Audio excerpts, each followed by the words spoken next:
This channel does not promote any violent, harmful, or illegal activities. All content provided by this channel is meant for an educational purpose only.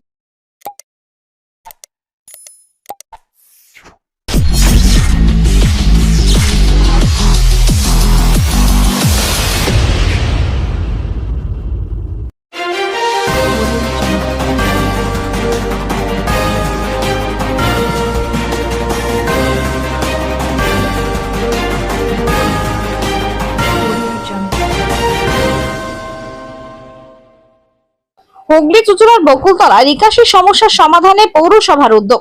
আজ হুগলি চুঁচুড়া পৌরসভা 13 নম্বর ওয়ার্ডের বকুলতলা অঞ্চল নিকাশি সমস্যার সমাধানে একটি গুরুত্বপূর্ণ পদক্ষেপ গ্রহণ করা হয়। এলাকাবাসীর দীর্ঘদিনের অভিযোগের ভিত্তিতে হুগলি চুঁচুড়া পৌরসভার স্বাস্থ্য সিআইসি তথা জনপ্রতিনিধি জয়দেব অধিকারীর তত্ত্বাবধানে ওই অঞ্চলে নিকাশির ব্যবস্থা পরিদর্শন করা হয়। পরিদর্শনের সময় দেখা যায় শিবতলা এলাকার একটি ড্রেনের মধ্যে একটি বিশাল বটগাছের গুঁড়ি নিকাশি জল চলাচলে মারাত্মকভাবে বাধা সৃষ্টি করছে। বিষয়টি গুরুত্ব সহকারে বিবেচনা করে জয়দেব বাবুর উদ্যোগে পৌরসভার জেসিবি এবং কর্মচারীদের সহযোগিতায় বটগাছের গুঁড়ি ও সংশ্লিষ্ট বাধাগুলি অপসারণ করা হয়। এছাড়া ওই অঞ্চলে অবস্থিত একটি বহুদিন ধরে পরিত্যক্ত দোকান সম্পূর্ণরূপে উন্মুক্ত করে দেওয়া হয়, যাতে নিকাশি জল স্বাভাবিকভাবে প্রবাহিত হতে পারে। জানা যায় দীর্ঘদিন ধরে ওই দোকান ঘিরে এলাকাবাসী ও মালিক পক্ষের মধ্যে বিরোধ থাকায় দোকানটি বন্ধ অবস্থায় ছিল, ফলে নিকাশি নালায় আবর্জনা জমে পরিস্থিতি আরো জটিল হয়ে উঠেছিল।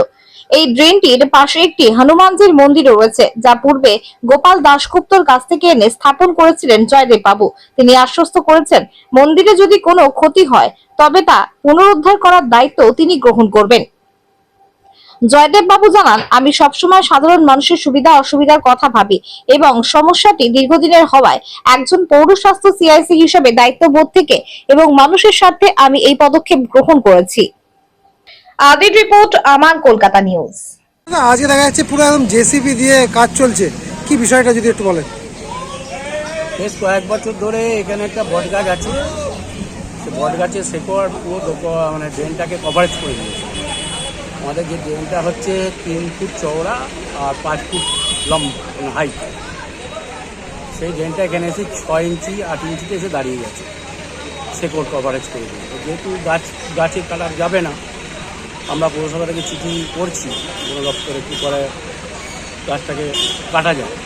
তার পরিপ্রেক্ষিতে আমরা এখানকার গঙ্গার ধারে প্রচুর গাছ আমরা লাগিয়েছি বিভিন্ন সংস্থার মাধ্যমে, পৌরসভা থেকে তা লাগানোর পর থেকে আমরা এই গাছটাকে এবার অ্যাপ্লিকেশান করছি, গাছটাকে যাতে কাটা যায়। কেন আগে মানুষকে তো যেমন অক্সিজেন দিতে হবে তেমনি জল নিকাশিও দিতে হবে, তো তার ব্যবস্থা কীভাবে বসে করা যায় সেটা দেখছি।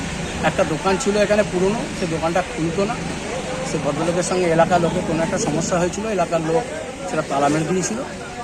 দোকানটা আমরা অনেকবার বলেছিলাম ভদ্রলোককে যে দোকানটা সরাতে, আমরা ড্রেনটা পরিষ্কার করবো, যেহেতু গাছের শিকড় ঢুকে যায়। শুনছিলেন না, আজকে উপরান্ত নতুন করে আবার গাঁথনি কাটছিলেন পাকা করবে বলে, ওই জন্য আমরা ভেঙে দেখা যাচ্ছে পাশেই রয়েছে একটা মন্দির, সেই মন্দিরটা কি হবে? মন্দিরটা তো আমরাই তৈরি করেছি, মন্দিরটা তো মন্দিরের কোনো ক্ষতি হয়নি। মন্দির তো এ পাশে আছে বটগাছের গোড়ায়।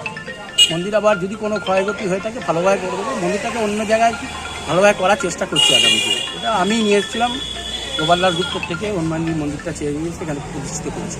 এখানে তো মানুষজন অনেকে পুজো দেয়, এইটা কি সাময়িকের জন্য কোনো অসুবিধা হবে? মন্দিরের সঙ্গে এই দোকানে কোনো সম্পর্ক নেই, বরঞ্চ অসুবিধা হচ্ছে। কিছু লোক আসলে পুণ্যার্থী তারাও দাঁড়াতে পারত না, আরও সুবিধা হবে।